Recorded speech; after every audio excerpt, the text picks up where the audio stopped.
Each year, Microsoft Research hosts hundreds of influential speakers from around the world, including leading scientists, renowned experts in technology, book authors, and leading academics, and makes videos of these lectures freely available.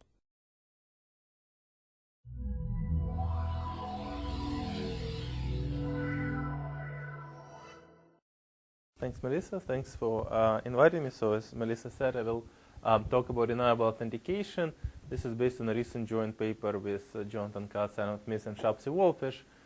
So here are some of the participants. But before we get to that, let's actually start as a basic problem of regular authentication. So we have a sender S, the receiver R, and the sender wants to send the message M.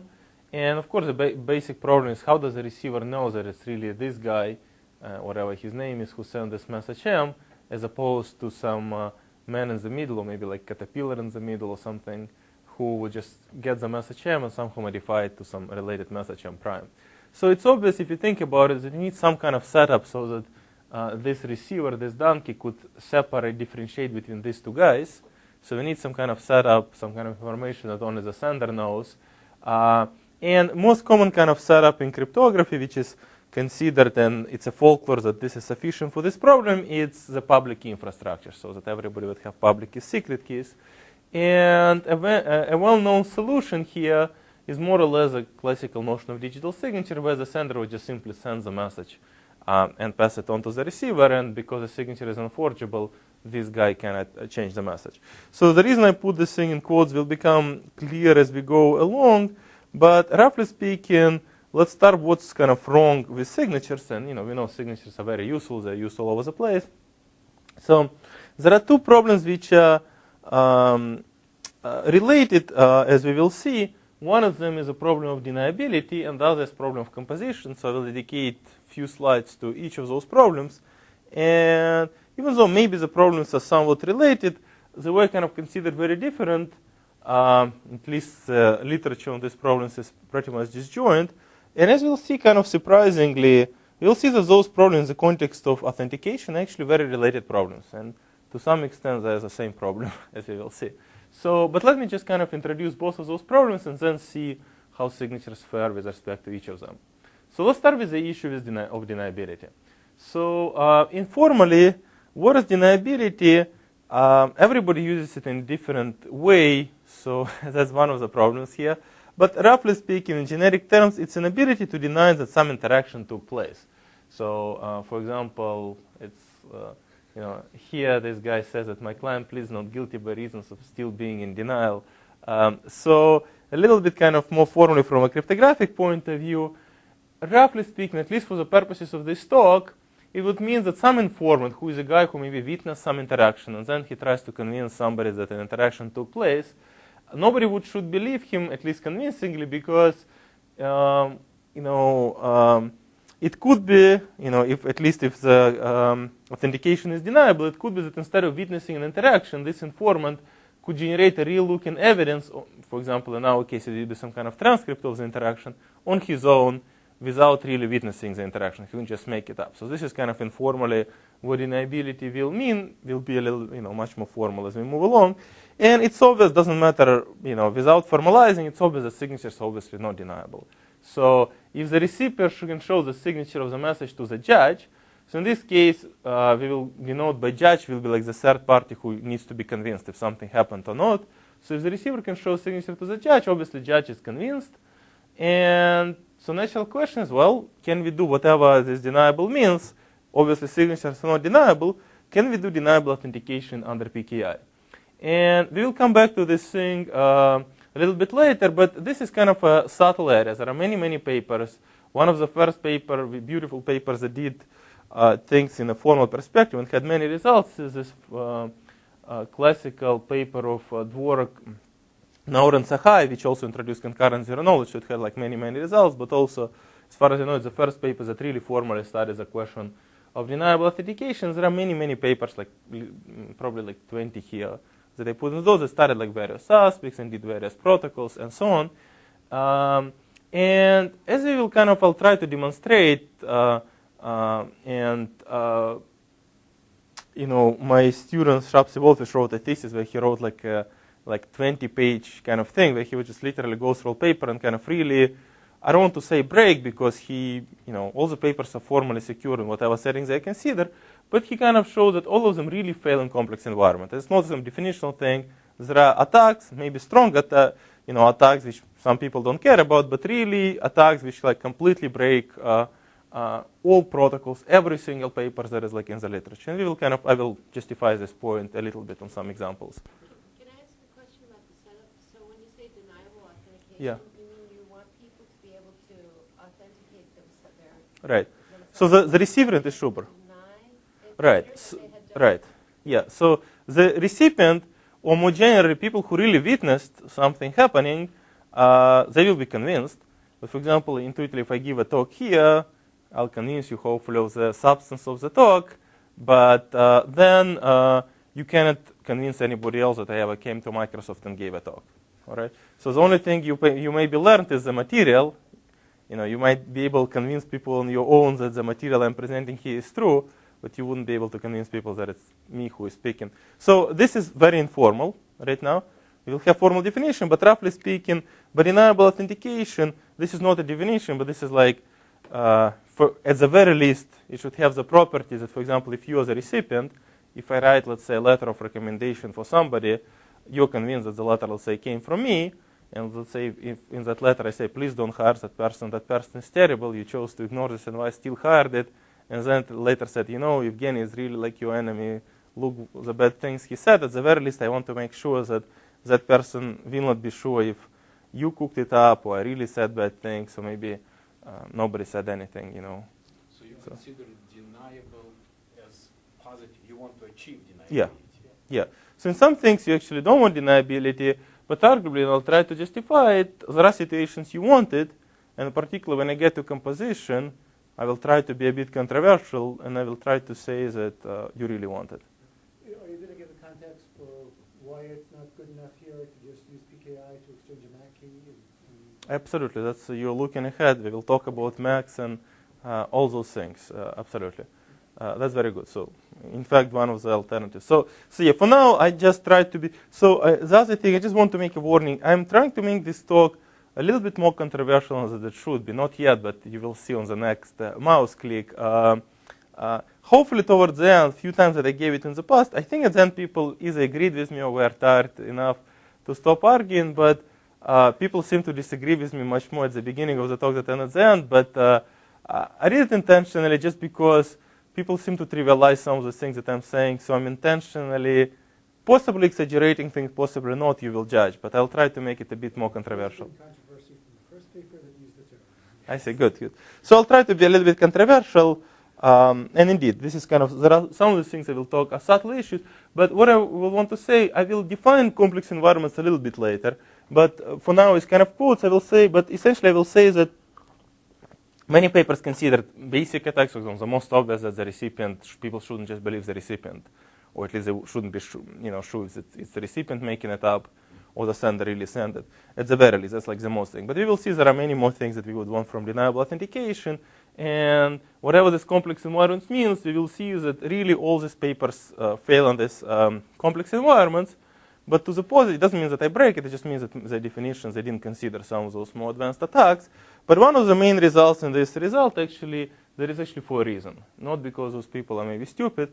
But we'll actually see that a strong, but arguably reasonable definition of deniability, and actually what is really necessary for composition, is actually impossible in this complex environment that I'm going to talk about a little bit later. So to some extent, it's not their fault, but I just want to point out that things are actually not as simple, and some fundamental thing is unfortunately impossible under the PKI, which might come as a surprise, maybe not. We'll see, depending on your intuition. So I will come back to this thing, but as I said, I'm approaching to the subject from two things. One is from the perspective of deniability as interesting in itself. And like you said some people care. You say, oh, you view it as a positive thing. Maybe I want to view it as a negative thing. Sometimes you care, sometimes you not. But now I want to approach it from the second perspective, which is composition ignoring deniability. For here, it's an independent thing. As we'll see, we will need deniability here. I'll try to convince you that, but view it as a composition for now, as a question of composition. So what do I mean? The question is, can we use authentication as a subroutine in larger protocols?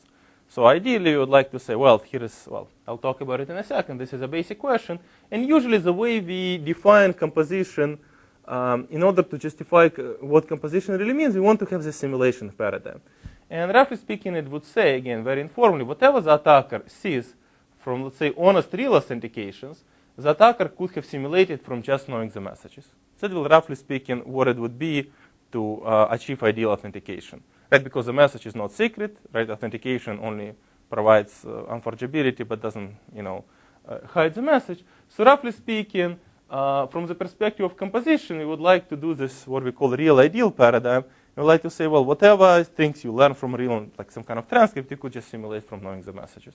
That is basically will be the flavor of what we will need to achieve composition using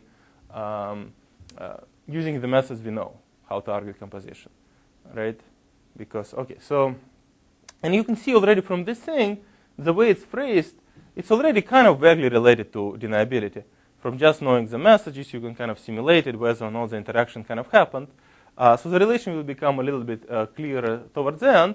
But now I just want to give you like an example, like a very simple example. So assume I want to compose signatures with a zero-knowledge protocol. So roughly speaking, we design zero-knowledge protocol, assuming that we have authentication solved. So we don't have to worry that the guy is like doing some man in the middle and changing messages from the real prover. So we really solve authentication using, let's say, a trusted party. We design a zero-knowledge protocol. So now nobody believes the verifier, because as long as the verifier is only convinced that the statement is true and he can simulate the transcript, now we want to say, okay, now let's use our composition thing. We assume authentication is a solved problem. Now let's plug in signatures, which is a solution to authentication. And now the prover will sign all his messages. The verifier will sign all his messages. Let's compose it. And in some sense, it's not clear if it's a real attack, but it's no longer satisfies the definition of zero knowledge, right? Because if a malicious verifier, yes, the malicious verifier, he can, no matter what he does, he knows what transcript to simulate. But now, part of the transcript now involves signing all the messages from the prover. And the malicious verifier doesn't know the prover's signing key. So now he cannot sign the transcript on behalf of the prover, right? So yes, he can convince this thing, but if you want to view this as a composed zero-knowledge protocol, so you say whatever you learn, you could simulate on your own, he cannot simulate it on your own, because in a real interaction, he would get signatures of the prover, right? And I didn't care about deniability per se. I just wanted to achieve zero knowledge using my composition paradigm, right? Just compose it with ideal authentication. And somehow I ran into a problem, and it's not clear. Maybe it's a problem. You can say it's kind of a stupid problem, because the transcript is a real thing. I don't get it. Yeah. So I have two subroutines. Get me this signature, get me that signature. What does it mean, compose signatures? I don't compose signatures. So composition paradigm means that the way you design, so assume you want to achieve authentication. So a composition paradigm, which is like modular, or in other ways modular design, it means first design your complicated protocol. In this case, complicated protocol would be zero-knowledge protocol, assuming that authentication is solved. Assuming that it's solved ideally, there is a trusted party who really... What my protocol should achieve? Zero-knowledge. So in this particular example. Okay. So I want to do a zero-knowledge proof, right? So is an aspect of a protocol. No, it is a protocol. We have a statement, some common statement, Fermat's last theorem, the statement of Fermat's last theorem. I want to convince you that I know the proof. And I want to but I don't want to tell you what the proof is. This is my task now. Just to prove in zero knowledge that I know the proofs of Fermat's last theorem without giving you the proof. But we are worrying that, we are like kind of remotely, we are worrying maybe it's not me, maybe I say something and some other guy does something. So first I want to say, you know what, let's first assume we have reliable communications, that there is no man in the middle or anything like that. So formally it means that there is a trusted party who really sees it's me from some kind of telescope. He sees it's you from a telescope, and he will only relay messages, or something. So we only vary on the zero knowledge aspect. So it means intuitively that even if you are malicious, whatever you learn from me, you could simulate on your own. That's a standard definition of zero knowledge. Can. So in other words, you are convinced. So the definition of zero knowledge. Sorry, maybe I should have given the background. Zero knowledge means that you, at the end of the protocol, are convinced that the statement is true, but you cannot convince anybody else because you only learn this. So roughly speaking, we achieve it using some kind of protocol and assuming that we solved authentication using some guy with a telescope who sees who is talking to whom. And I said, modular design means that, but you say in real life we don't have a guy with a telescope, but maybe we have a PKI. Well, that's exactly what I'm arguing. So let me give the argument again. So, but first I want to again explain what a composition paradigm is. Composition paradigm means that if I need to build a complex task, one way is just to do complex task right away. The other thing is to make some simplifying things. As let's have one team solve zero knowledge aspect, the other team solve authentication aspect, the third team solve something else. We plug it as subroutine, just procedure calls, and everything is secure as a complicated machine. And it's not obvious. Sometimes it is, sometimes it's not. But hopefully, if our definition of security is good, it means that we can design a complex protocol by concentrating on simpler parts. So here, the two simpler parts I'm concentrating is, first simple part, solve zero knowledge assuming somebody solved authentication. Second simple part, solve authentication itself without even knowing what you're going to use it for. Now I'm trying to plug in together. So I solve zero knowledge without assuming ideal authentication. Now I implement authentication using signatures in a PKI model, which is arguably more reasonable, and I lost zero knowledge here. It's not clear I lost it, but at least it doesn't satisfy the original definition of zero knowledge, right? In the sense that, I talk to you, you learn my signatures of messages. It's funny, it's true that so you lost it. It's not clear it's a problem. I'm just giving you kind of an example. From a formal standpoint, if you want to develop a good theory, I don't want to worry about it. I can say, but in this example, it's kind of okay because a verifier can simulate messages. Who cares about signatures? They're like unrelated. Because they cannot look inside that module. Right. Well, in this case, if you look at the more complicated protocol, when I do something to you, I'm going to sign my messages to you. So in real life, you don't know my signing key. So people will believe that you talk to me. I don't know if they will believe that Fermat's last theorem is true. Hopefully not, but that kind of requires something much more specific that we would want to do in a generic way. I mean, generically, we would like to have a definition, say whatever you talk to me, you can simulate your transcript. But you can't. You don't know my signing key, so people will believe that at least I talk to you. I don't know if they will. So I'm not saying it's a convincing thing, but from a perspective of sound design, I don't want to worry about whether I do zero knowledge or something else. I just want to have a composition theorem and design complex things from simple things. And hopefully in this example, you see that there is something funny going on, right? So, okay. So the question is how to design composable authentication. But very good. So please ask me this question because sometimes I thought about things for a while and some of those things are controversial. So please. And because of this, you can say, okay, so what is an ideal authentication? Let's look at it a little bit in more detail. So it's a very simple functionality. So there is a sender, there is a receiver, there is an attacker. So the sender sends a message that says, so this is a trusted party. So ideal functionality means assume we have a trusted party. What do we want to achieve? Well, so this is the simplest thing we want to achieve. So the sender sends M to the trusted party. Trusted party, because the channel is controlled by the attacker, trusted party will say, look, this guy wants to send M from R. Do you let it through or not? The guy would say yes or no. And then if he says yes, he will pass it through.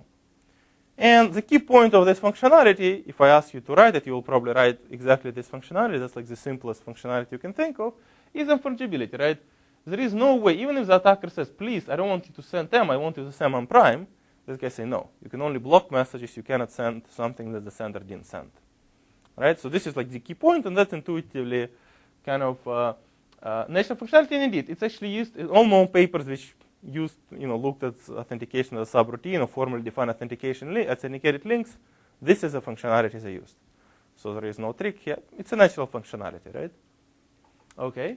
So let's make some observations. First, a paper which I said, all papers minus this one paper, to which I will come back at the end of the slide just because I don't want to distract you. But I promise for those of you who know that I'm not putting it under the rug.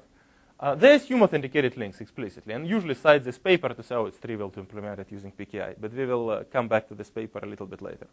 Okay? And exactly as we defined.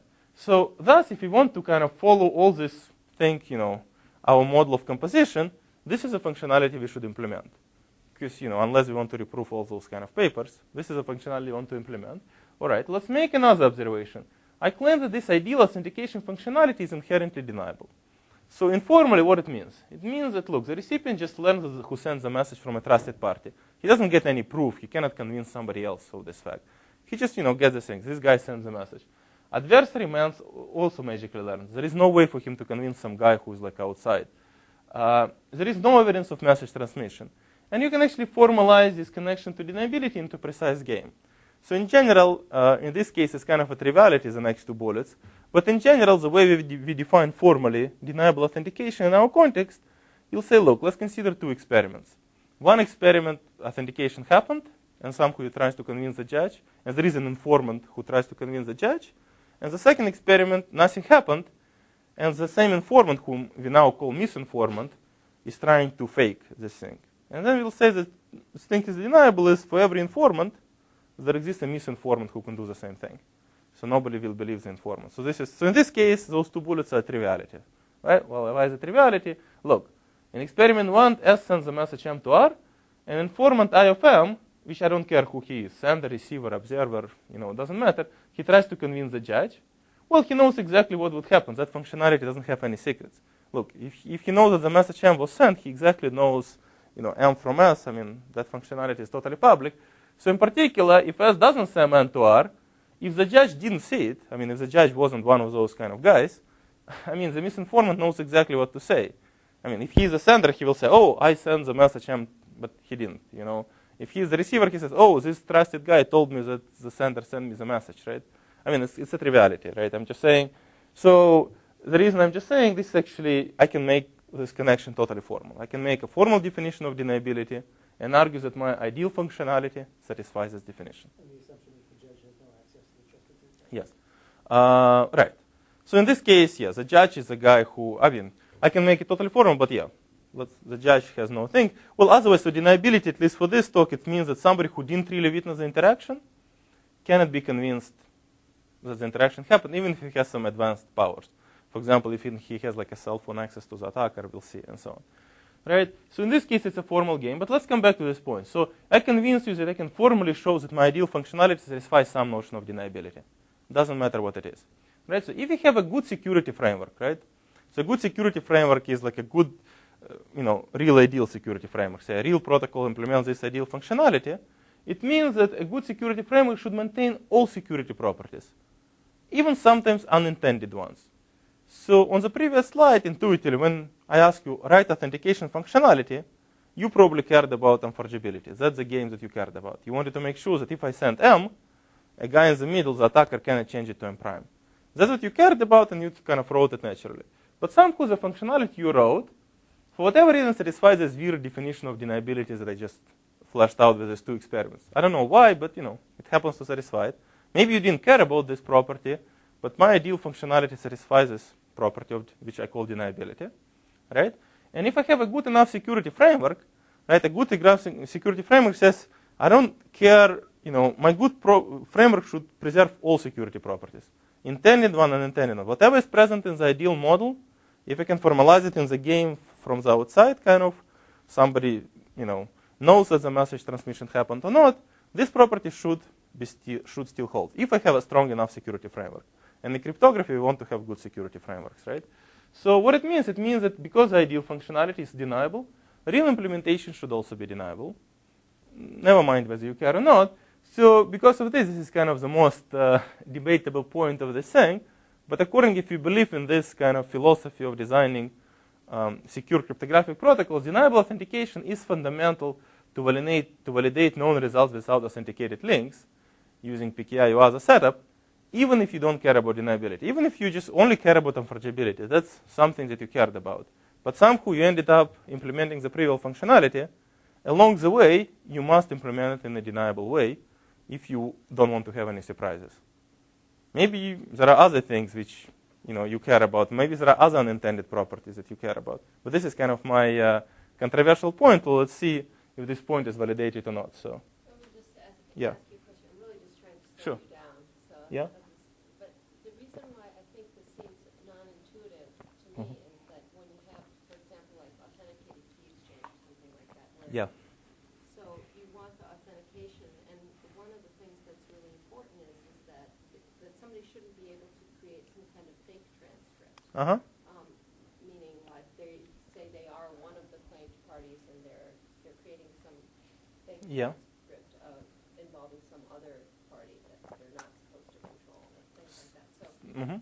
So the main thing there, which seems really important, is that if you didn't create some, if you Yeah. you didn't engage in Yeah. that conversation, Yeah. you should be able to deny it. Yeah. And when this is like almost exactly the reverse, where you did engage in a conversation, Yeah. you still want to be able to deny it. Yeah. And so what I'm trying to figure things mutually exclusive? No. It just happens to be that so one of the results that I'll mention, I'll mention later, that actually ideal authentication, ideal key exchange are equivalent. It's very easy if you solve my functionality ideal authentication. It's very easy to build it. Well, relatively easy to build key exchange out of it, and the other way around is also kind of trivial. Once you do key exchange, you can just use max, more or less, just as George said. So, but what you're saying, if I understand correctly, I'm not sure if the particular claim is true. I mean, it depends how you formalize it. But what you're saying, look, my ideal functionality of key exchange happens to have two properties. One property is that if you participated and you want to deny it, you should be able to deny it. The other case, if you didn't participate it, nobody should be able to frame you that you participated. That's fine. I mean, those two properties, I don't see where they're contradictory. Just for message transmission, if I didn't send a message, I don't want you to receive a fake message from me. That's unforgeability. And the other property is that if I send the message, I don't want you to convince somebody else. I mean, both of them happen to be satisfied by the ideal functionality. I don't think they're contradictory. Maybe conceptually the same, but they're both satisfied by ideal key exchange, by ideal authentication. That's fine. But actually, everything I said, I'm concentrating on authentication from the perspective of usability of results. Actually, the results that I'm going to talk are more important in the context of key exchange, because key exchange is arguably more important than authentication.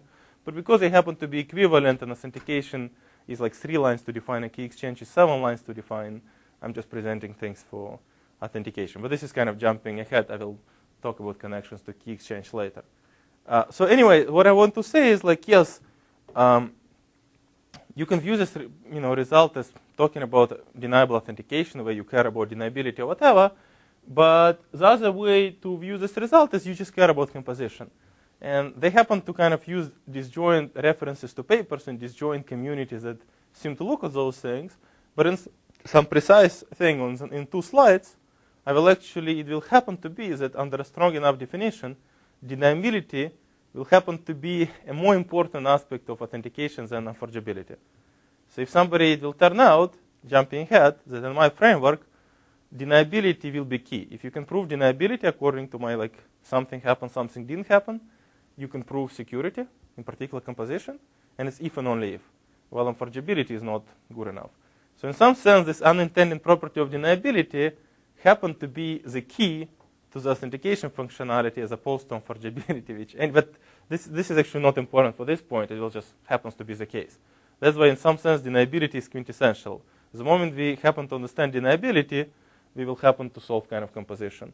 But it just happened to be the case. But my point for deniability was that even if you don't care about deniability, you should care if you want a very good modular security definition. Because a good security definition should preserve all properties. And in this case, an extra thing will happen, that deniability actually happens to be the property. It's not just one of the weird things, it happens to be the key to understanding the whole thing, but I will come to this a little bit later. Okay, so I don't know if I confused you completely or not, so probably I did, but so let me just maybe switch gears a little bit. Let me argue about inapplicability of existing solutions.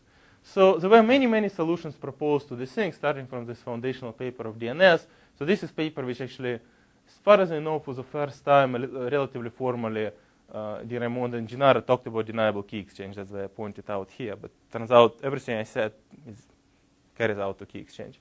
And the bottom line, which I will try to convince you, that all known deniable protocols are actually undeniable in complex networks. And will not satisfy our upcoming definition. And to some extent, it's not surprising, because a strong enough definition will unfortunately be unachievable, as you will see. But let me just convince you on some example. So I'll give you a few properties. It turns out my definition will be very simple. It will be just something is secure if it's, I securely realizes my, the same ideal functionality we talked about it.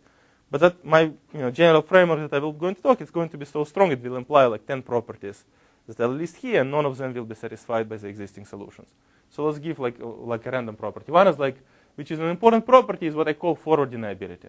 So what does forward deniability means? It means that if me and Kristin talk, we are both honest, we kind of trust each other, but we still have like a good protocol. In the PKI model we talk, we have something. But then there is some eavesdropper, like Josh is an eavesdropper, and he observes the communication. And so in other words, the attack is that nobody is corrupted. right? So I only care about protecting against eavesdroppers. So it could be that Josh maybe intersect messages, but nobody is corrupted. So me and Christian are corrupted. So we just have an honest protocol. We completed it, meaning that either we succeeded or I detected that it's Josh who's really on the line. But somehow something happened. Nobody is corrupted. No secret keys are kind of violated, and then we completed the protocol. And Josh kind of recorded everything that he could. Then he comes to the judge and convincing the judge to issue a warrant to get my encrypted secret keys, right? So then we would give our secret keys, and forward deniability means that even after that, Josh shouldn't be able to convince the judge that communication happened. So in other words, forward deniability means nobody is corrupted until the very end of the protocol, and then later we are corrupted, we should be able to deny that we talked. Arguably kind of a natural property. That's kind of a default case. Because it's kind of weird, oh, you're corrupted in the middle. Nobody's corrupted, just the government logs everything that happened, maybe sometimes injects some kind of random packages. And we want to make sure that later if we are forced to give our secret keys or we go to prison, we can deny that conversation happened. We can say, oh, the government just inserted those kind of packages. Hopefully a relatively natural property.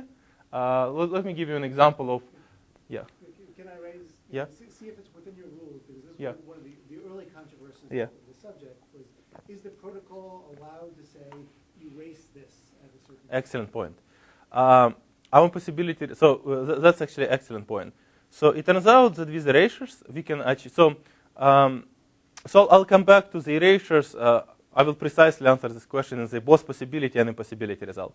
For now, let's say we don't allow erasures just to, the protocol that I will break, it doesn't matter. It will be just secret keys. But it turns out, and surprisingly enough, there was no explicitly protocol in the literature. So with erasures, luckily we can achieve this property. Without erasures, we cannot, and we'll prove it.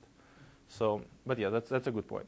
So for now, so maybe I'm doing the wrong thing because I didn't give you this formal definition, but I'm just trying to argue based on one example, which is a beautiful protocol of DNS. I'll just argue that it doesn't achieve security in some of the complex environments. And as I said, I'm not having anything against this protocol. It's actually beautiful. It's provably secure. I'm not breaking its security. I'm just saying its security is not enough for many realistic things. And in fact, achieving security against those things is impossible. Because I just remember Moni was in the audience the first time I gave him the talk, and he felt like I'm attacking him. And it was kind of funny. Ironically, I chose this protocol because it's actually such a nice protocol. It's kind of very elegant and achieves a lot of things, just not everything. So I'm not attacking any authors of this paper. I see. So I'm not attacking any specific authors. I could have chosen any other paper. It just would be less, the protocol would be longer to describe. So anyway, so here is a very elegant protocol. Here only the sender has a secret key. So the recipient in this case, so there is a zero slow as the message is kind of announced without any authentication. So the recipient chooses a random R, and he encrypts M and R under the sender's key. So he sends this encryption to the sender. And the sender, he decrypts it. But he doesn't want to send R because that could leak kind of information. He wants to do it in a deniable way. So he says, you know what? I'm going to encrypt R back to you under my own key. So the recipient has no idea. So he decrypts this thing. He encrypts R back as a proof to some extent. He says, look, I'm going to open it, but first, now that I committed to R, first show me M and R. Then the recipient shows M and R. In other words, he opens this encryption. He shows the random coins used to generate the ciphertext. And then the sender says, okay, now I will open this thing. So now you're convinced that it is me. So intuitively natural protocol, why is it intuitively deniable under some particular definition? Well, because the recipient kind of doesn't learn anything new. He kind of, yes, in real life, he learned this message before this, but he knows exactly intuitively, he knows exactly what he would send here. So he can kind of simulate those two floors. And he can just generate his own encryption of R and R. So intuitively, it has some kind of deniability properties, right? But it's not clear. So, but it's obviously not forward deniable because here is what the judge does. Right? So in our attack, the judge is allowed. He's not allowed to witness the transmission, but he's allowed to prepare in advance to make sure that he has evidence, right? So the judge will prepare C sub R. So he will say, look. So Josh is my informant. He's the recipient, right? He's not a recipient. He's just man in the middle, right? So I'm the judge, okay? So in this case, Josh is kind of an agent. So, and Melissa and Christian want to talk, right? So Melissa is a sender, Christian is a recipient. So Josh said, okay, I'm going to completely isolate Christian. I will just cut her off the network. And he will say, you know what, he pretends to be Christian, and he sends this C sub r. But he doesn't even know R. I'm the judge. I prepared C sub r, I gave it to Josh. Josh sent it to Melissa. Melissa, well, it looks like, it could have come from Christian. So Melissa said, okay, great. So she would encrypt this R under her own key and send it out. Josh intercepted it, and then he leaves. So the protocol wasn't complete. Melissa sees a failure, but it's fine. But now Josh comes to me and says, okay, here is C sub r. I'll say, C sub s that he received. I cannot decrypt it. I don't know anything yet. So for now, things are still okay, because it's still encrypted under Melissa's key. But then I said, okay, now let me issue the warrant. I'll get Melissa's secret key. I will decrypt C sub s. And now I'm the only one who knew R. I'm prepared R. It wasn't Josh. I mean, if Josh, I wouldn't believe him, because Josh can just prepare, he would prepare encryption. But I'm the only one who encrypted R, M and R. So now, after Melissa is forced to give her key or she goes to prison, I will get an evidence that she, that she participated. Right? In fact, even with this message M, because I even prepared this message M, so you see that nobody is corrupted during the protocol run. So now you see the game. So yes, Josh was allowed to kind of disconnect this, but it's a relative, realistic thing. I'm not saying that this is. So this is one thing which is not satisfied by this thing, this kind of notion of forward deniability, right? And I'm not saying it's important. I'll just give you 5 or 6 kind of properties. Maybe I'll speed up, not give you all of them, just to show that actually there are many, many things which are kind of not satisfied by existing solutions. Okay. So here is another. Also, sorry, I'm sorry. I have bullets follow that, but anyway, hopefully you saw the example. I kind of talked too much, but is it kind of clear? As long as you understand one, I can speed up through the other ones just. So the second thing, which is actually very important, which is online deniability. It appears as if this is like a bogus property, but this actually turns out to be a very important property. So online deniability means the following attack. It means that I'm the judge, and I already know that some transmission is going to happen, but somehow, for whatever reasons, I'm kicked out of the room.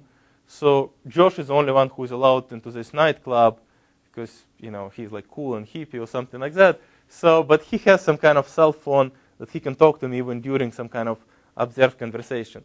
So, and I will even tell him what to do. So he's kind of a dummy party who just essentially tells me exactly what he does, but I don't believe him. I'm not sure if he really, Melissa and Christian are talking in the nightclub or not talking in the nightclub. But he's connected to me on the cell phone. So this is considered a weird attack, but let's see why it doesn't satisfy, and then I will tell you why it's actually extremely important, this attack. What's the purpose of the DNS protocol? Deniable authentication. So the sender wants to send the message to the receiver in a deniable way, so that at the very least, the receiver cannot convince anybody. And in some weak sense, you can see that it has some good deniability properties, right? Because, well, I will not give you the proof, but the receiver intuitively doesn't learn anything new. The receiver can simulate the transcript by itself, right? He knows exactly what he's sending, so he can generate encryption of R himself, anonymous encryption of R. But yeah, its purpose is exactly to achieve what we want, deniable authentication. But one session, I think, is okay. No, even one session is not. In the previous, you got additional session. No, just one session. Where is additional session? Suppose there was no judge before judge. We exchanged, everything is okay. So now you bring judge into the picture. Yeah, so in this case, so you're saying the judge kind of knew about it beforehand. It's still one session. It's not like, there were like 7 sessions of authentication and I observed 6. It's just the judge knew in advance.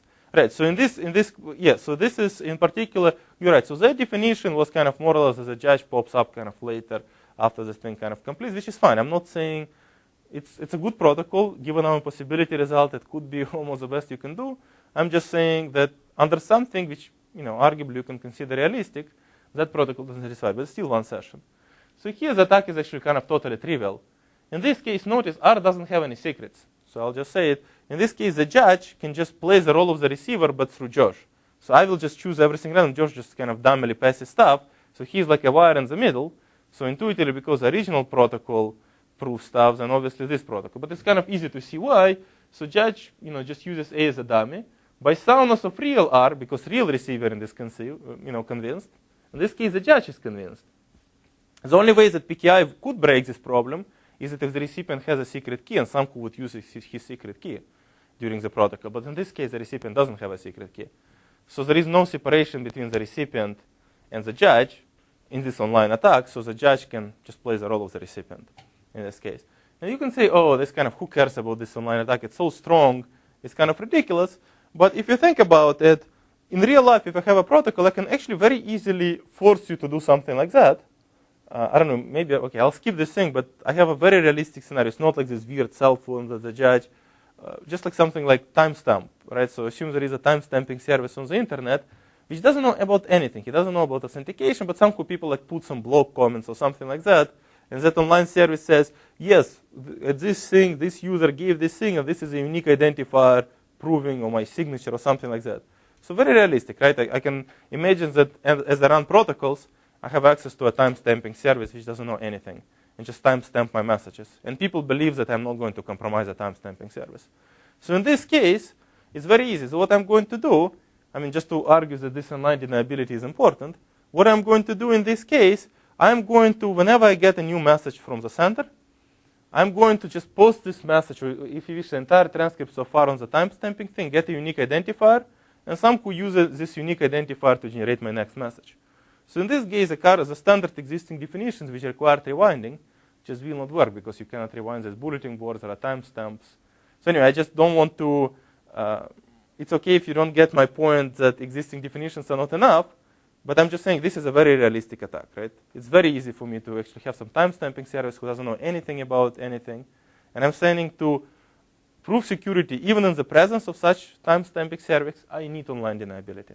That's what I'm claiming at this stage.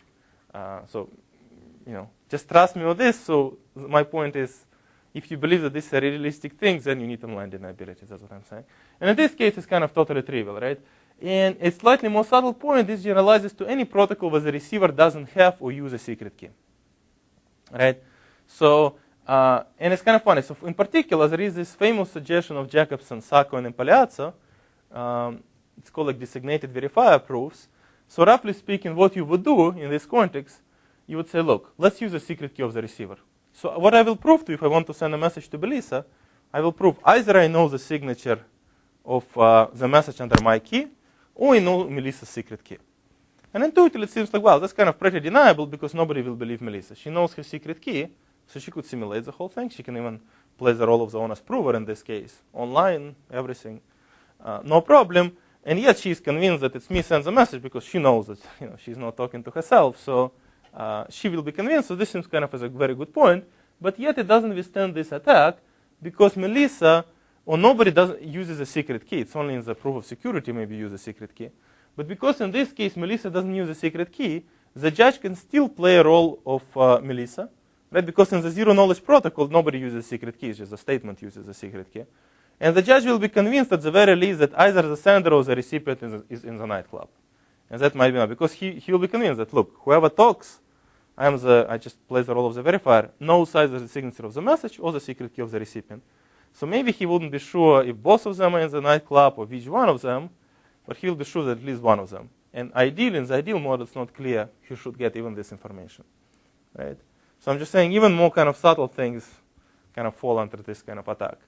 Anyway, so all right, let me zoom into some other properties. So many of the deniable authentication papers only protect against corrupt receiver, which is arguably the most interesting case. You can say only people shouldn't believe the receiver. But for example, that previous thing, yes, it protected against corrupt receiver. So if Melissa is a corrupt party, then she could simulate everything. But for example, it allowed us to incriminate one of those people, which arguably is also important. So, so none of the protocols, not surprisingly, were provably composable with arbitrary protocols. In fact, as it turns out, if they were, all those other properties would automatically hold, because kind of composition automatically, intuitively, takes care of all security properties. Most of them require rewinding, but the problem here is that for these online attacks, that we cannot rewind the judge. Like we cannot rewind this timestamping service or whatever. So the fact that you can prove something by going back and rewinding is not enough, because the judge in real life, especially if he's online, he cannot be rewound. And there are some other things. For example, there are many suggestions that seem to kind of overcome this thing using like random oracles, like knowledge of exponent assumption, and so on. I'll just demonstrate it here. So a popular assumption, you can say, well, assume encryption is very strong. Assume encryption is what is called plaintext aware. So roughly speaking, it means that if you create a ciphertext, you cannot create a valid ciphertext unless you know the plaintext right away. It's a strong assumption, but seemingly reasonable for some kind of schemes. And then in this case, you can say, look, if the attacker made the C sub r, then he already knows M and R, so the simulator can extract it, then he can prepare everything. But that's, of course, not true if the judge prepares C sub r. In this case, yes, I mean, the judge says, look, I prepare C sub r, I give it to Josh. I'm not telling him what R is, because that's exactly, the point. In this case, there is obviously no contradiction. It's just not true that the attacker prepared C sub r. The judge prepared C sub r. And similar problem with random oracle and knowledge of exponent assumption and so on. I mean, they just don't help under this kind of attacks. So anyways, the list could go on and on, but the bottom line is under, arguably strong attacks, none of the existing solutions, some of them very clever, satisfy this kind of things. So you showed 2 attacks. That's it? 1, 2, 3, 4, 5, 6. But I think there are more, but I didn't show 6. But I showed 6. Yes. Right. Sorry. I mean, the main one is the one which covers all of them. Actually, is this. Well, if I interpret the word composable means concurrently composable, turns out it implies all of these attacks. But yeah, I showed some of the things which arguably may be strong, maybe you don't care about them, but just kind of I wanted to say that existing solutions do not satisfy some of the subtle security properties which we might want from deniable authentication. So here is our approach. You say, look, based to your question, you can say, so what are we going to do? We're going to have a protocol and now have like 17 attacks, or or whatever. So let's just do one thing which implies all of them, and arguably in a modular way. So our approach is to model authentication. Forget about deniable. Deniability will be kind of implicit because it holds in the ideal model. You model authentication in the universal composability framework. I don't know those of you who've heard, but roughly speaking, you don't need to know much. I will give you one slide summary about this framework. So this is the strongest known security framework. It captures security of protocols when running within a larger network environment. And it turns out, if done properly, it fixes all deniability problem above, just because it's a strong enough security notion that implies kind of everything. And it's kind of arguably, hopefully if you don't read the original paper of Canetti, you can buy that it's natural and clean, but if you read it, the 120-page paper, you might disagree with it. But at least conceptually, it is a clean framework. And it's very popular. There were many, many papers recently in this thing. So arguably, this is kind of a good approach. So this is kind of the idea. It's actually a very simple idea. It's just the formal details are kind of painful. So usually, there is a protocol pi, and there is a real protocol pi, like a real authentication protocol. And there is an attacker attacking it, who's kind of inside. He sees something that is happening. And then you add an environment. And this environment, it models essentially everything else that happens outside the network. Other protocols, how the inputs are selected, how the outputs are used, what is running concurrently, and so on. And you want to say that the real protocol pi implements an ideal functionality F modeled by a trusted party. That if for any real attacker A attacking pi, there exists an ideal attacker, I'll show it, well, maybe I'll show it over here. So roughly speaking, forget about reading this thing. Roughly speaking, if no environment, no matter what adversarial circumstances happen, no environment can tell apart the real protocol and the real attacker from a simulator trying to attack the ideal trusted party, which intuitively there are very few things that the simulator can do if he is really talking to a trusted party, if you have a trusted party. Right, so in terms of any attackers, there exists a simulator such that no environment can tell apart those two worlds. And intuitively, then it means it's just safe to plug it in as a subroutine because no matter what happens, what is outside, they just cannot tell it apart. This is kind of the key point. It's very simple. It comes with a strong composition theorem. It models adversarial networks, so no matter what happens outside, not just friendly stuff that you design yourself, and concurrency, because this guy cannot be rewound. So you have to kind of simulate without being able to rewind this bulletin board or whatever you want. Right? So hopefully kind of natural. So let's kind of try to connect it informally with deniable authentication. Right? So this is the parties. We have a judge, we have the parties, and we have the informant, which potentially could be one of the parties, so could be like a guy in the middle. So, well, the parties, we just kind of put them inside the protocol. Then, for no reasons, we are going to put a green box around it. Then we are going to call the judge Z and the attacker A. And somehow we are pretty much an UC model. And if you have a good definition of security, it means that this guy, the judge, who was not actually part of it, he just kind of models things outside, cannot tell apart if we replace this ideal authentication functionality and the ideal attacker, kind of the simulator. It turns out this connection to this is kind of informal, but this connection could be formalized into a precise game. And the point is, we can actually formally show it's almost a tautology, but it's not very hard, that deniable authentication, where deniable authentication is defined in the real model, no ideal model, just in the real model that something happening, message transmission happening, is indistinguishable from message transmission not happening. So a real protocol is deniably satisfies our definition of deniable authentication if and only if it just UC secure implements this functionality. So in some formal and precise way, which is not the interesting part in the paper, we just put it because people were kind of complaining that it's all informal, deniability happens to be the essence of the problem. So in some sense it implies unforgeability, but it's kind of more, as seen by the example of signatures. So this is kind of the point, and at least if you define things, so I'll talk about philosophy, because I'm a little bit possibly exaggeration, I'll talk about possible ways out of this. So anyway, I just want to model how we model PKI setup. It's actually very important, but arguably you will agree with me this is a natural way to model the PKI setup. Of course, to achieve authentication, we need some trusted setup. And the natural thing is, of course, to say, look, everybody has access to the setup. I'm not going to have a setup where the judge doesn't know public keys of people or whatever. I mean, people, public key infrastructure, everybody should know public keys. So everybody will have access to the PKI. And it's slightly, so in particular, PKI exists in both the real and the ideal model. Because if you don't make it exist in the ideal model, the judge will say, the judge shouldn't notice the real model from the ideal model. So, you should keep the PKI in the ideal model, even though you don't have any use for it. But you'll kind of keep it in the ideal model. And another more subtle consequence is that the attacker and the simulator only learn secret keys of corrupted parties. Because, obviously, in the real model, you shouldn't let the attacker learn secret keys of honest parties, so the same should hold in the ideal model. It's not actually totally obvious if you followed history, but hopefully from the intuitive perspective, this is how you should model things. But this is another kind of debatable point. All right, so now our kind of main result, and I'm sorry I'm taking a little bit longer, so maybe I will skip some of the protocol stuff at the end, but I kind of want to carry the main point across.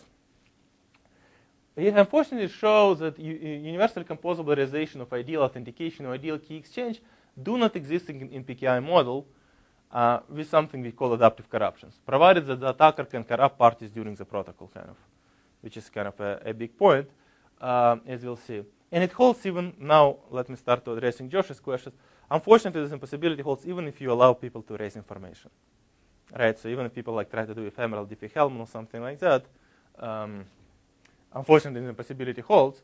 And another unfortunate thing is that if you only care about forward security, I should call forward deniability. Maybe that's a better name. If I care about forward deniability, even that alone is impossible. Like the very first attack that nobody is corrupted during the protocol, only later the judge subpoenas and gets the secret keys.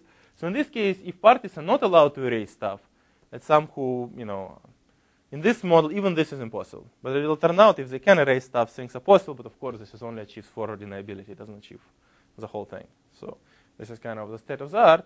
And notice that the attacker A in our result crucially uses adaptive corruptions. In fact, in our case, both the sender and the receiver will be corrupt at the very end, at least in our proof of security.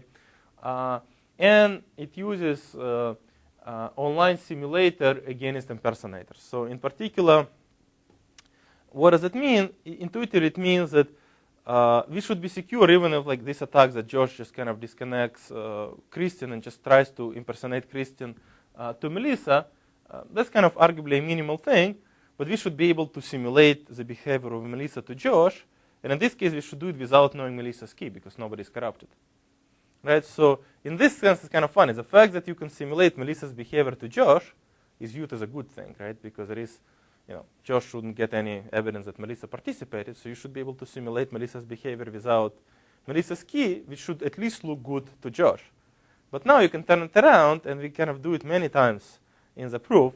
We can say, well, this good guy who actually makes sure that things are deniable, with respect to Josh, because he does something without Melissa's secret key, now we can turn it into attacker against Christian. You can say, well, now Melissa can do something without his secret key. Maybe she will be good enough to talk to Christian. But that's not obvious because you can say, well, it's good enough to talk to Josh who doesn't know Christian's key, but Christian knows her key, so maybe she will spot things are kind of funny. So it's not totally obvious how you do, but if you do the proof carefully, and it's actually a very subtle proof. It took us really until we wrote down, we were not sure if it's true, because we were going back and forth, and every single assumption turned out to be important.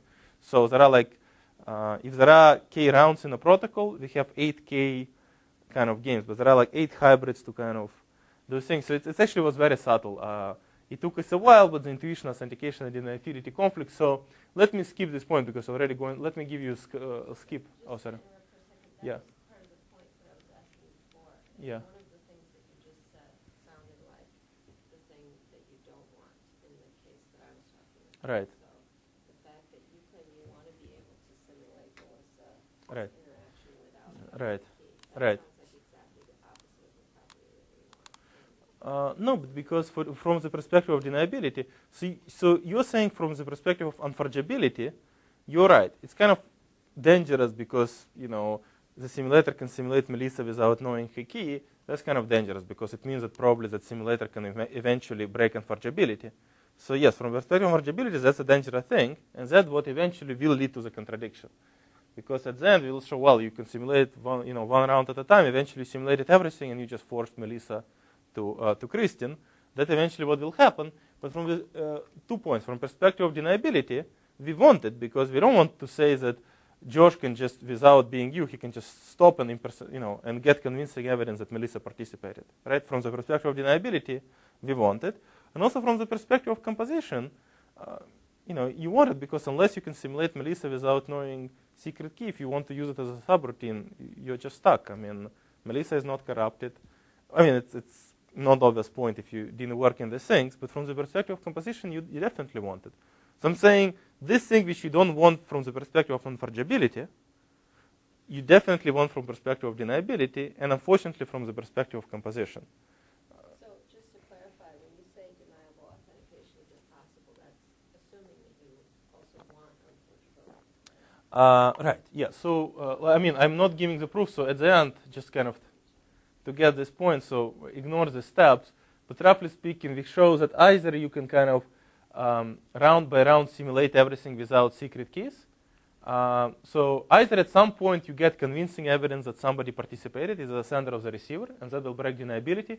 Or if at no point in the protocol you get a convincing evidence, it means that without knowing Melissa's key, Josh can just authenticate to you and you would accept, and that will break unforgeability. So this is kind of exactly the point that I said intuitively at the very end.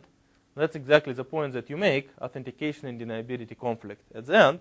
But our impossibility, when I say deniable authentication, I don't say, you see, in this theorem doesn't start the word deniable. I just said, look, universally composable realization of FOS functionalities that I put on the board. It doesn't say deniable, arguably maybe unforgeability is the main thing. That functionality is impossible to realize if you care about composition. It happens to be, the reason I'm emphasizing deniability, it happens to be that deniability is the key. Because it turns out if you satisfy deniability, you solve everything. That was that point that deniable authentication is equivalent to UC. So somehow it just happened to be counterintuitively that deniability was the key. That's why. But impossibility is for UC realization, in particular deniable. So you say, in principle, there is an attack where undeniability is established. Right. Now, one may wonder on the expense of this attack. It's actually very inexpensive. So now impossibility is inexpensive. So, but you need to assume that you can corrupt both people at the end of the protocol. So roughly speaking, what we show is that at the end of the protocol, for every round inductively, intuitively it seems simple, but there are these very subtle issues: who learns the keyword, who is corrupted first. But at the end, we show the following thing: no matter what protocol you do, and you claim that it solves authentication, forget about deniable, just it solves authentication. What I'm saying, either there is a round at which the sender or the recipient really proves that they participated.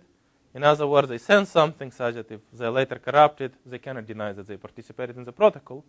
Or, intuitively, the protocol could be simulated without knowing any of the secret keys. So in particular, anybody can just authenticate anything they want. So in particular, if you really want to still maintain unforgeability, intuitively says there will be a round in the protocol when one party will really demonstrate to the rest of the world that party used his secret key intuitively, which in retrospect might sound obvious. You can say, of course, I need to use my secret key. But the fact that you need to use it and you need to demonstrate it to the rest of the world is a different thing. The hope for deniable authentication was maybe I can use my secret key, but in such a way that only Christian would know it and I cannot demonstrate it to the other world. Well, unfortunately, in this formal framework, it's impossible. And so now that you think about this, it might not be surprising, but still the proof was kind of subtle And given all those papers, we still believe it was important to really nail it down in the correct order, kind of. So, but now what I want to do in the remaining things, I want to briefly discuss implication. And I'm sorry, I'll finish in 10 minutes. Just because this is the important, the most important part to get the message across that there is something important going on.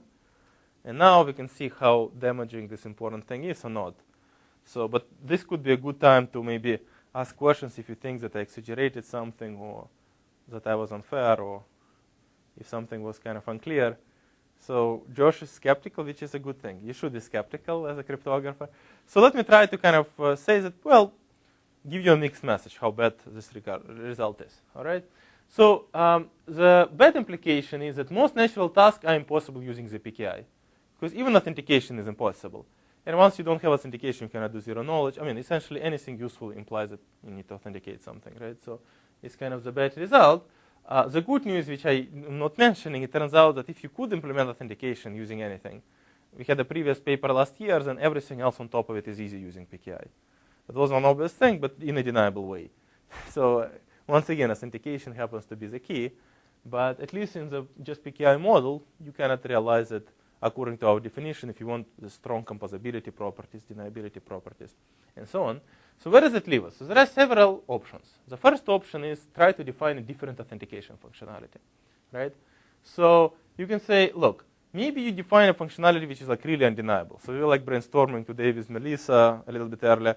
Maybe you can say, look, if I send a message to Josh through a trusted party, maybe now Josh we add a new message to the trusted party. Josh says, look, I want to convince Melissa that Evgeny sent it to me, and if I did, so maybe you add explicit transferability or something like that. You explicitly make undeniable functionality. You can say, oh, deniability wasn't the thing I cared about. It's just I wanted to make the simplest thing for forgeability. Undeniable ideal authentication. Make ideal authentication. Allow it to be undeniable. So roughly speaking, remember we defined this trusted functionality, very simple. So it could be that we said, okay, we care about unforgeability only. And look, we wanted something as simple as we can, and we just wrote something simple, and somehow along the way, we didn't intend it, but it happened to have stronger properties than what we want. Like, we only care about unforgeability, we don't care about deniability, but what we wrote has deniability, and because we want strong security guarantees, somehow we shot ourselves in the foot. So let's define something weaker. Maybe instead of 3 lines, we'll define a 7-line functionality, where we add more messages. At the moment I sent a message to Melissa, it means I cannot deny it in the future, or something like that. So you can play with like various, as you say, well, it will be something less natural, it will still have unforgeability, but it will at least overcome impossibility. That's kind of one hope. Well, several problems. First, it's likely less natural than a force, at least longer than a force. You cannot beat like 3 lines, right? So, well, the other thing is kind of annoying. You will now have to go and change 50 papers that use a fourth. All papers I know in composition areas that define like, Canetti, Lindell, Ostrovsky, they have all important results which change feasibility. They all went through this route. So now, at the very least, maybe you will say, okay, now let's look at paper 17 in this list. That new functionality is okay. It's kind of painful. That's another kind of disadvantage. The third thing, if you want general feasibility, it's not going to help, right? Fine, you have some kind of undeniable guy now, and maybe that undeniable guy is possible. But if you want to eventually implement everything using PKI, you're not going to do it, because FOS is a well-defined functionality, very natural 3-line functionality, which is still impossible. No matter, because, it doesn't matter is that you help to implement something else. So it will still impossible, and key exchange is impossible, and everything else. In fact, all natural things will still be impossible. But what is conceivably possible is maybe a compiler, that maybe you start with some, deniable or undeniable, doesn't matter. You start with some f, and you can say, look, this f, along the way, without us realizing it, makes things kind of deniable. Make some related f prime, which is definitely undeniable and possible. And then hopefully argue that f prime is good enough. So this is open. I don't know how to do it. So this is one way out. So the second way out is the kind of weaker security. So as you will see, I present the thing in an impossible way, but I say, look, the moment you relax things a little bit, good news, things are possible. So here is one example, static security. It's actually very popular. Consider so static security means the bad guys decide that they're bad at the very beginning of the world. They cannot become bad in the middle of the world. In the context of UC, it's kind of weird because you talk about arbitrary protocols, but maybe in some of them I'm good, but never mind. This is a reasonable thing. And in this case, it's actually very easy to design a totally trivial protocol. And when I say it's easy, you'll see the protocol is trivial. But if I ask you to design the very first protocol on your own, I bet that the very first thing you will say will not even be statically secure, but it's nevertheless easy. Probably the third or fourth thing will be statically secure. So here is one of the simplest things. And one of the interesting things, it's not the main point of our paper, but we were kind of surprised. Who can tolerate static corruption? I can design a protocol. I'll show it to you in one bullet. Very simple protocol, which is secure. It securely realizes the original authentication functionality, assuming that the attacker cannot corrupt people in the middle of the protocol. He has to decide right away, okay, before the world start, Kristen and Josh are bad, everybody else is good. So this helps. This helps, right? So in particular, it rules out these attacks where the judge later, Melissa starts good and then gets corrupted at the end, things like that. Argue is one interesting thing. It gives you the first static adaptive separation in respect to feasibility. So there were a lot of protocols which are statically secure and obviously insecure against adaptive things. But then you would make a more complicated protocol. And here it's a task. We have a very natural task. I want to achieve authentication in the PKI model according to our definition. We cannot do it with respect to adaptive security, and we can have a trivial protocol that does it for static. Right? So in terms of feasibility, that's the first separation. So here is a trivial protocol. It's more or less a variant of Diffie-Hellman, but not the obvious one. In a sense, the obvious one is insecure, but this one is secure. So it's just, and I'm actually wondering why people don't use this one, because it's actually easier than Diffie-Hellman. But anyway, so the sender and receiver register just Diffie-Hellman key, G to the S and G to the R. And then they, without token, they non-interactively have a MAC key. Because PKI kind of adds a free round of interaction. So just use it as a key for a MAC. So it's the most trivial, arguably as a trivial protocol, except you don't do actually Diffie-Hellman online, because that actually is problematic. But and notice that if either the receiver or the sender is corrupted, and for static security people are corrupted at the very beginning, it's trivial to simulate, because if you know S, you can compute the key. If you know R, you can compute the key. So you exactly know what key people share, so you can simulate everything. Nobody believes you. Well, the problematic case is if both of people are honest, what do you send? Well, you said, look, I have no idea what this key is under decision of Diffie-Hellman assumption, but the simulator can just choose a random key and pretend that me and Melissa share some other key, so he will just generate max on the random key k prime, which is totally unrelated to k. But because me and Melissa can never be corrupted in the future, nobody will be able to tell this lie. But of course, the moment later one of us is corrupted, people will see. People say, wait a second, what are those bogus max? I mean, you mag with respect to some completely crazy key, which is totally wrong, so people will immediately see the lie of the simulation. So you can kind of see on this thing that static is kind of much, much easier than adaptive. So I'll very briefly mention this other thing, and I'll finish in 5 minutes, I promise.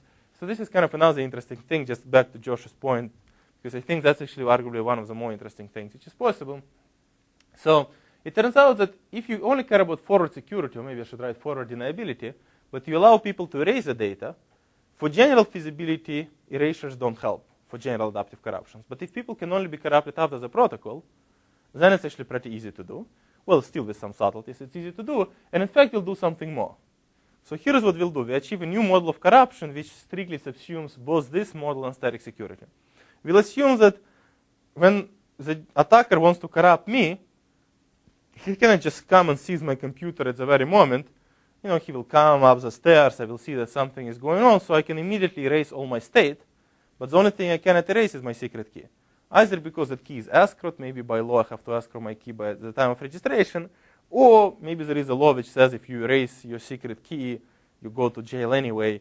So I will kind of, but there is obviously no law to say that you have to generate stuff if you didn't participate in any protocols.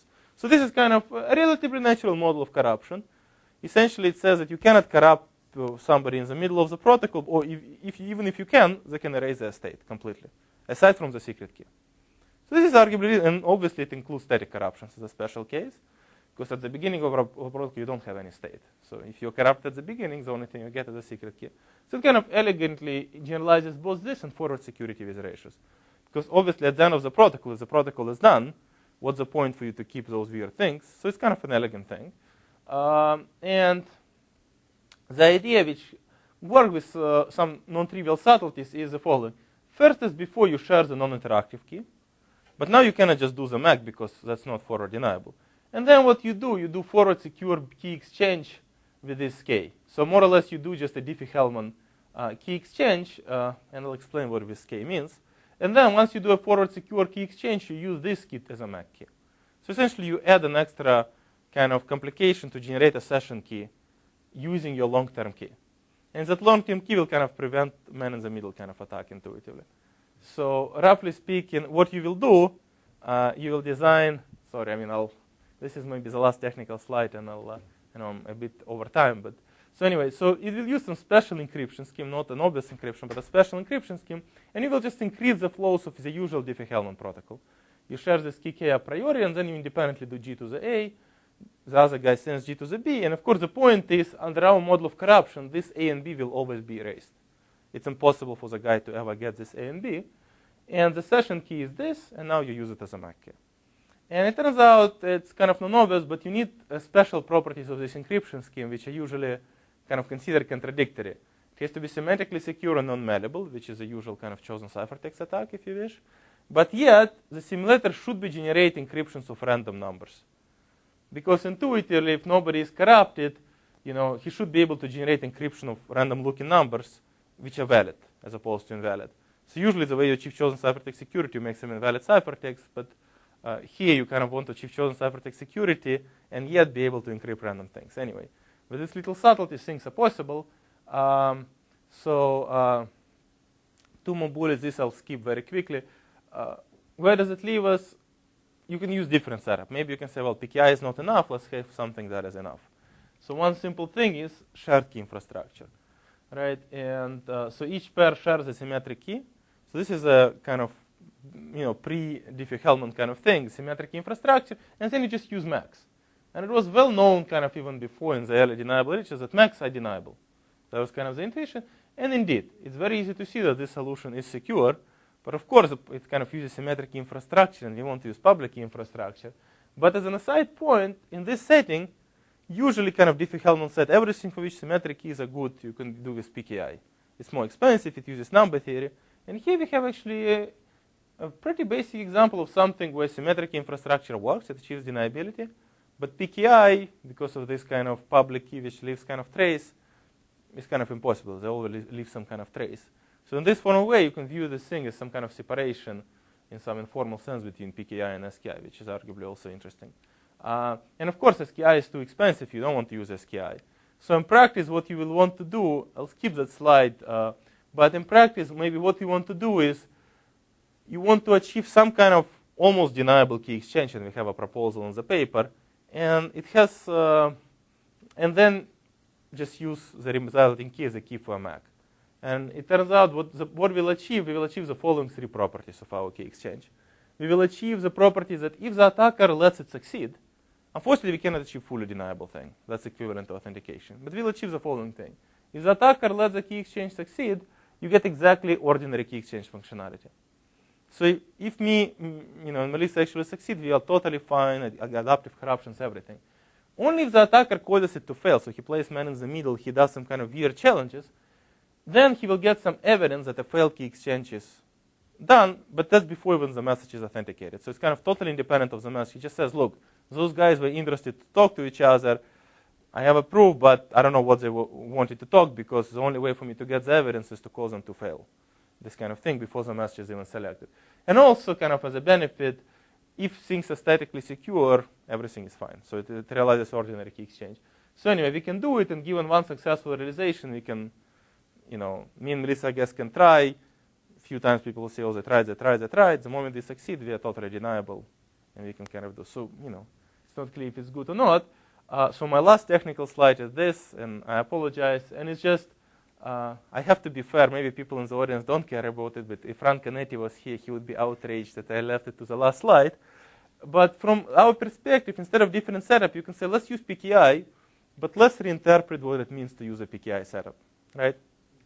So in Canetti 1 actually model, so I was kind of really maybe unfair that I did a natural thing first and then postponed the history till later. Setup only exists in the real model because it wasn't kind of needed in the ideal model. And in particular, as a consequence, the environment could not directly access the setup. So for example, the environment didn't know the public keys of anybody. So you kind of have a fresh PKI for every session. And there was some kind of workaround to kind of argue maybe you can reuse the public keys, but that was kind of the model. And in this case, it's okay for the simulator to make a control fake setup. And this is, of course, the unfair advantage of a real simulator, because the simulator can just make up keys of honest people because the environment doesn't even know that there is a setup. You assume that this PKI is only key and people cannot observe public keys of other people. So in this model, this is kind of an elegant way to separate the problems maybe of authentication with the problem of simulation. So environment, and then he shows that actually ordinary signatures securely realize our original functionality. So maybe there is kind of no problem, but definitely we lose deniability because the judge doesn't seize public keys under this security thing. Well, in real life he would, so he will seize it. It's like, what are you talking about? You signed that message from the prover, but under what key? You just made up a new key. I mean, this is not the real prover's key, right? And there are other problems which are more subtle, like chosen protocol talk. So I don't want, this is like an orthogonal talk. So you can do this under this thing. I don't find the solution satisfactory.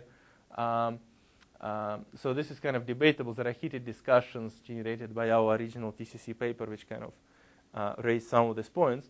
Anyway, conclusions on open problems. I'm done. So I kind of try to show that deniable authentication is non-triviable. It's like there are these subtle issues. We have some criticism of existing deniable authentication. We show that arguably natural formalization is impossible with PKI. Aside, we had some interesting things like separations between static adaptive, secret key infrastructure, public key infrastructure. So what should we do given this? I'm not sure. In a sense, I don't want to exaggerate the problem. Is mostly deniable key exchange the best route? What is the best route? What is the weakest setup assumption? Well, the other point, which is more controversial that I tried to make, is deniability seems to naturally come up in composition. And in some sense, if you want to have like really strong notions of composition, some of the issues of deniability, because they're the most counterintuitive, they tend to be the hardest problems to overcome in some sense, even if you don't care about it. But the real thing, which I'm really unsatisfied, I have some counterexamples for signatures for deniability and so on, but it's not completely clear if they're really problematic in UC. So I'm really trying to, so I'm not sure what the right answer is. Anyway, this is the end of this thing. So if in the remaining 2 minutes, if there are any questions, so this is kind of where deniable authentication could be useful. So anyway, if there are any questions, so these are like gods of deniability. This guy doesn't listen, this guy doesn't see, and this guy doesn't speak. So anyway, so if there are any questions in whatever 2 minutes, sorry for taking longer than I thought. Actually, I want to more later perhaps. Oh, sure. To delay my meeting till 3. Oh, sorry. Sure. I would love to talk to you, I mean, if you're later today or tomorrow. I'm here for all day tomorrow as well. So anyway, thanks. Okay, thanks.